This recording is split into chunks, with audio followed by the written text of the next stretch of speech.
Listening 1. Financing a Dream. Listen for main ideas. Page 128. Independent filmmakers have always had a hard time getting their movies made. Michael Andrews talks about the risks filmmakers have taken and will continue to take to make a dream come true. In the 1980s, Hollywood was spending millions on special effects for movies like Top Gun.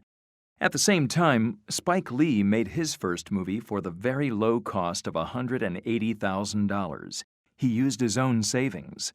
Back then, the average Hollywood film cost about 100 times that amount, nearly $18 million. A year later, another African-American filmmaker, Robert Townsend, made a hit comedy called The Hollywood Shuffle. He spent even less, about $100,000. He said he had charged almost half of that on his credit cards. Independent filmmakers have even won Oscars by going into personal debt to make their movies. This has become a new model for either independent success or financial failure. There are other models.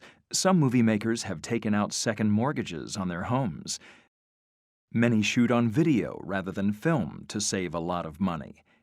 Independent movie makers try to keep the costs as low as possible. In the 1990s, when Kevin Smith made a comedy, he did it for just $27,000. And then Robert Rodriguez made El Mariachi, a movie about a singer, for only $7,000. Rodriguez risked more than his money to raise the funds for the film. Rodriguez raised a lot of the $7,000 by taking part in drug testing trials for drug companies. Taking these new drugs could have threatened his health, but the risk was worth it. El Mariachi made millions at the box office. After that, a movie studio provided the funds for his second and third movies. Peter Jackson, the director of King Kong and other successful movies, took 4 years to make his first film. He used his income from a full-time job to produce the movie. He and his friends worked for free on weekends. They acted all the parts and worked with the equipment. Near the end, the New Zealand Film Commission gave Jackson about $250,000 to help him finish. Independent filmmakers have often had to take financial risks to make movies. Now they may have new help.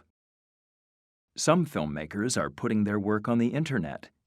With a video camera and a little time, anyone can make and show a movie to thousands of viewers. Matt Harding is a good example. He quit his job. He used his savings to travel around the world. Someone took videos of Matt as he danced in places around the world, and Matt put them on the internet. A chewing gum company saw Matt's videos and decided to sponsor him. Matt still travels around the world dancing, but now he gets paid. The internet exposes a filmmaker's work to a huge audience. But that may not be such a good thing. Although the movie maker does not risk much money, he or she does risk something else. A film on the internet can embarrass the filmmaker if it is not done well, and everyone can see it. I'm Michael Andrews.